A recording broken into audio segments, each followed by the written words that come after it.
हाय, मैं हूँ RJ Gita. Welcome to सेहत की बात, एक नई और एक्साइटिंग पॉडकास्ट सीरीज में राजस्थान पत्रिका और एफएम तड़का के कोलैबोरेशन में। इस सीरीज में हम हेल्थ के इंपॉर्टेंट टॉपिक्स के बारे में बात करेंगे, जैसे nutrition, heart health, bone care, eye care और भी हेल्थ कंसर्न्स। सो आज हमारे साथ हैं डॉक्टर अभिषेक चचान, जो एक एक्सपीरियंस ऑर्थोपेडिक सर्जन है, जिनके पास 12 साल से ज़्यादा का एक्सपीरियंस है। डॉक्टर चचान ने कई सर्जरियाँ सक्सेसफुल परफॉर्म करी हैं। सो स्टे ट्यून, क्योंकि हम वैल्यूएबल इंसाइट्स और प्रैक्टिकल एडवाइस डिस्कस करने वाले हैं, जो आपकी हेल्थ को बेटर बनाने में हेल्प करेंगे। चलिए शुरू करते हैं। सो डॉक्टर, सबसे पहले विमेन हेल्थ के बारे में बात करते हैं। आजकल बहुत सी महिलाएं ऑर्थोपेडिक इश्यूज फेस कर रही हैं। क्या आप हमें बता सकते हैं कि जनरली विमेन्स में कौन से कॉमन ऑर्थोपेडिक डिजीज देखे जाते हैं? मोस्टली आजकल की वीमेन में न्यूट्रिशनल डेफिशिएंसी की वजह से, calcium deficiency, vitamin D deficiency की वजह से लो बैक पेन बहुत कॉमन है। Low back pain, mid back pain, multiple joint pains बहुत कॉमन है। हिप पेन आजकल महिलाओं के अंदर बहुत ज़्यादा देखने को मिल रहा है। जिन महिलाओं का थोड़ा सा वेट ज़्यादा रहता है तो उसके अंदर नी आर्थराइटिस की वजह से नी पेन भी बहुत ज़्यादा देखने को मिल रहा है। आजकल यंग कॉर्पोरेट एम्प्लॉयज़ भी ऑर्थोपेडिक इश्यूज रिपोर्ट करते हैं। आपके एक्सपीरियंस में ऑफिस वर्कर्स में कॉमन इंजरीज कौन सी होती हैं? देखिए, ऑफिस वर्कर्स आजकल कंप्यूटर का बहुत ज़्यादा यूज़ होता है। कंप्यूटर पे बहुत लॉन्ग सिटिंग आवर्स होते हैं, तो कंप्यूटर पे काम करते करते मोस्टली जो सबसे ज़्यादा पेन होता है नेक पेन होता है, सर्वाइकल पेन, जिसकी वजह से अगर आप ज़्यादा लंबे टाइम तक काम करते रहते हैं तो हाथों की उंगलियों के अंदर भी सूनापन शुरू हो जाता है नेक पेन की वजह से। रॉन्ग पोस्चर में बैठने की वजह से बैक पेन बहुत कॉमन होता है। जो कॉर्पोरेट एम्प्लॉयज़ होते हैं वो सिटिंग आवर्स उनके बहुत ज़्यादा आते हैं, रॉन्ग पोस्चर्स में बैठे रहते हैं, बीच में कुछ स्ट्रेचिंग वगैरह नहीं करते हैं, बीच में वॉक नहीं करते हैं, तो बैक पेन बहुत कॉमन है। और जो कॉर्पोरेट एम्प्लॉयज़ हैं उनको एक पर्टिकुलर एक ही तरह के उनको बोल रहे हैं आपको इसी तरह के शूज़ पहनने हैं, तो हील पेन, फुट पेन ये बहुत कॉमन है। तो इनको प्रिवेंट कैसे किया जा सकता है? एक तो ऑफिस आवर्स के अंदर पोस्चर करेक्ट रहना चाहिए, आरामदायक चेयर रहनी चाहिए। जो मॉनिटर लेवल होता है कंप्यूटर का वो आइज़ के लेवल पे होना चाहिए, ना कि नीचे या ऊपर। अगर नीचे या ऊपर होगा तो नेक पेन होगा ही होगा उनको। सर्वाइकल का पेन हम रोक नहीं सकते। तो सबसे पहले तो पोस्चर करेक्ट करें। बहुत ज़्यादा सिटिंग आवर्स लंबे बहुत देर तक नहीं बैठे रहना चाहिए, तो बीच में थोड़ा सा वॉक, थोड़ा स्ट्रेचिंग करते रहना चाहिए। और दूसरा, कंपनीज़ को थोड़ी हेल्प करनी चाहिए उनकी।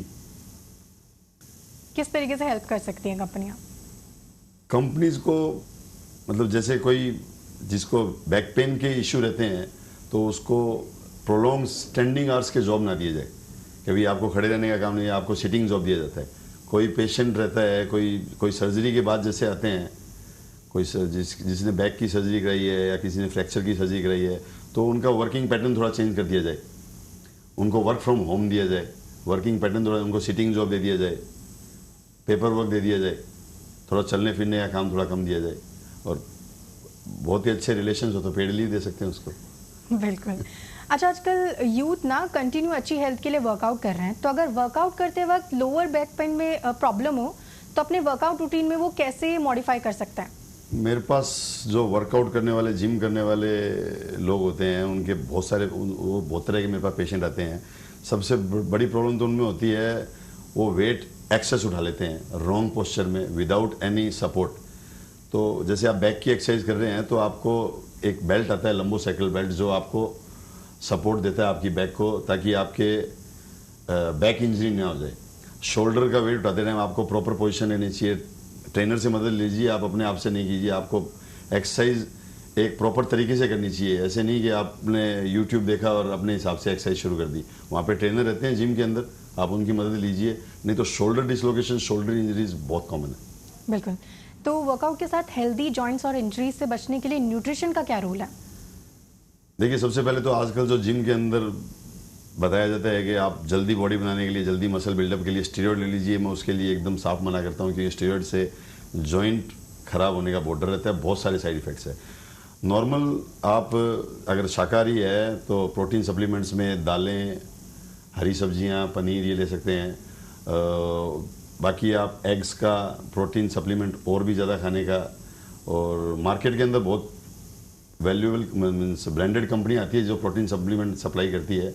तो एक्सरसाइज के बाद में उनका रोल है। प्री वर्कआउट लेना चाहिए, लेकिन स्टेरॉइड आप उसको देख के उसके सारे इंग्रेडिएंट्स पढ़ के ले। स्टेरॉइड उसमें बिल्कुल नहीं होना चाहिए, क्योंकि स्टेरॉइड अल्टीमेटली नुकसान ही करेगा। बिल्कुल। तो अब हम थोड़ा सीनियर सिटीजन पर फोकस करते हैं। सो आप हमें बताइए कि आपके पास जो भी ओल्डर एडल्ट पेशेंट्स आते हैं उन्हें कौन से कॉमन ऑर्थोपेडिक कंडीशन होती है?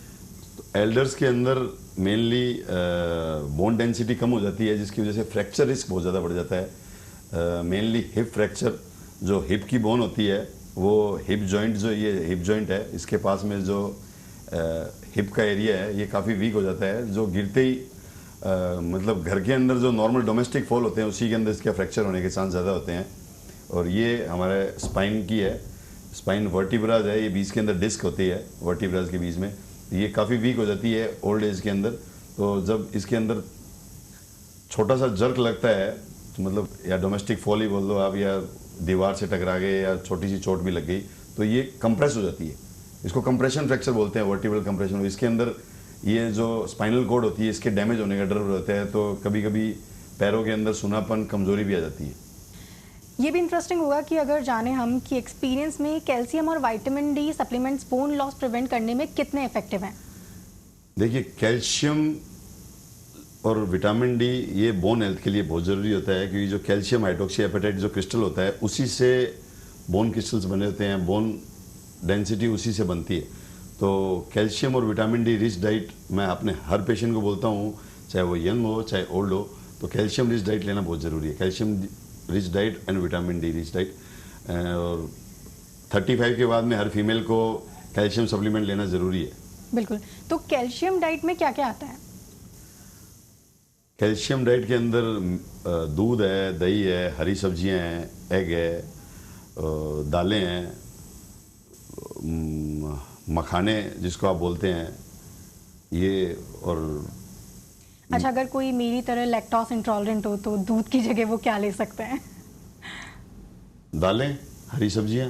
ओके डॉक्टर, तो क्या लाइफस्टाइल चेंजेस आप रिकमेंड करोगे जो महिलाएं हैं उनके लिए और जो एल्डर पेशेंट्स हैं उनके लिए?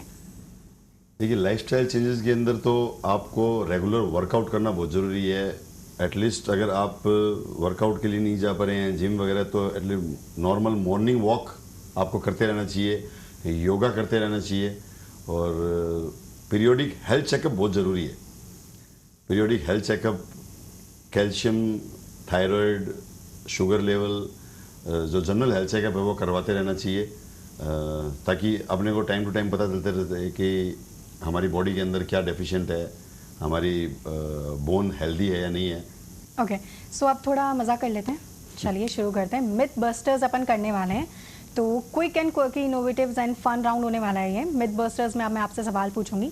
सबसे पहले हम कुछ कॉमन मिथ्स के बारे में बात करेंगे। For example, number 1, only older adults get arthritis, सच है या झूठ? नहीं, ये झूठ है। यंग पेशेंट्स के अंदर भी बहुत आर्थराइटिस देखने को मिलती है, जिनके जॉब के अंदर प्रोलॉन्ग स्टैंडिंग आवर्स होते हैं, स्पोर्ट्स पर्सन होते हैं जो रेगुलर वार्म अप नहीं करते हैं एक्सरसाइज से पहले, उनके अंदर आर्थराइटिस देखना बहुत कॉमन है यंग्स में भी। बिल्कुल। तो अब लड़कियों के लिए एक सवाल, क्या हाई हील सेफ है या नहीं? बिल्कुल भी सेफ नहीं है। मैं तो अपने हर यंग फीमेल पेशेंट को ये हील पहनना आप छोड़ दीजिए, क्योंकि हील पहनने से हील मतलब जो हील आप पहनते हैं उससे एडी का दर्द बहुत कॉमन है। जो आपके फुट का अगला हिस्सा है उसमें बोन्स की क्राउडिंग हो जाती है, इसकी वजह से रेगुलर कंटिन्यूस पेन रहता है। बिल्कुल। अच्छा, क्या सप्लीमेंट्स बोन हेल्थ के लिए काफ़ी हैं? नहीं, वर्कआउट भी करना चाहिए। Only supplements is not enough, और डॉक्टर को दिखाते रहना चाहिए खास करके। बिल्कुल। क्या विमेन में बोन हेल्थ ही सबसे ज़रूरी है, इससे आप एग्री करते हैं या नहीं? नहीं, ओनली बोन हेल्थ तो नहीं, और ओवरऑल स्पिरिचुअल, मेंटल हेल्थ, वो सब कुछ होना जरूरी है। दैट्स ग्रेट, आपने काफ़ी क्विक और क्लियरली जवाब दिए हैं। सो डॉक्टर अभिषेक, हम कुछ इंटरेस्टिंग क्वेश्चन शेयर करेंगे और आपको क्विकली जवाब देना है। रेडी? यस। ओके, अगर आपके बोन्स को एक चीट डे मिलता तो वो सबसे पहले क्या करना पसंद करते हैं? आराम, रिलैक्स।